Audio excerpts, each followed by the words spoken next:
गोनू झा के हास्य कहानियों में एपिसोड 3 में सुनिए गोनू झा और चोर। गोनू झा को राजा खूब मानते हैं, यह चर्चा चारों तरफ फैल गई थी। राजा इन्हें बहुत ही धन देते हैं। थोड़े ही दिनों में उन्होंने काफी धन जमा कर लिया था। कुछ लोग गोनू झा के धन को देखकर ईर्ष्या करने लगे। उनके घर में चोरी करवाने की सोची।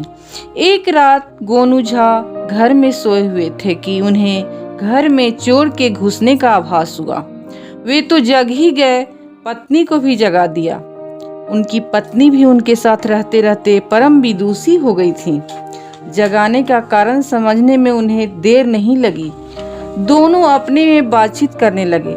चोर इन दोनों की बात ध्यान से सुनने लगा।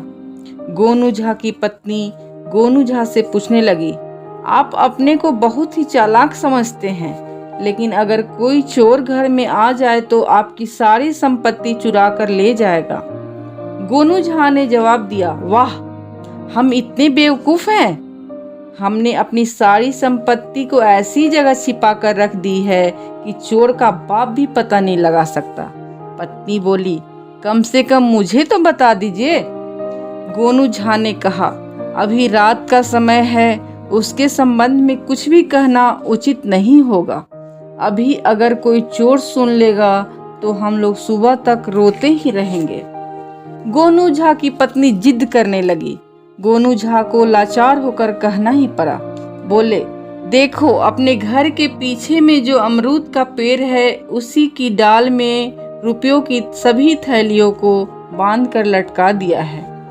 कुछ चोर इनकी सारी बातें सुन ही रहे थे। उनकी खुशी का ठिकाना नहीं था। वे सब के सब अमरूद के पेड़ की ओर दौड़े। अंधेरी रात, हाथ को हाथ दिखाई नहीं दे रहा था। चोर किसी तरह अमरूद के पेड़ पर चढ़ गए। रुपयों की थैली को खोजने लगे। संयोग ऐसा था कि पेड़ में बिल्ली के अनेक छत्ते लगे हुए थे।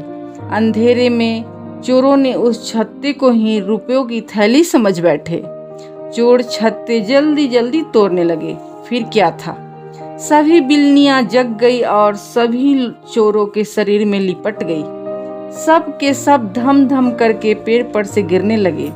किसी का हाथ टूट गया तो किसी का सिर फट गया। सुबह सभी के सभी पकड़े गए। बाद में सबों ने समझा कि यह गोनू झा की चाल थी।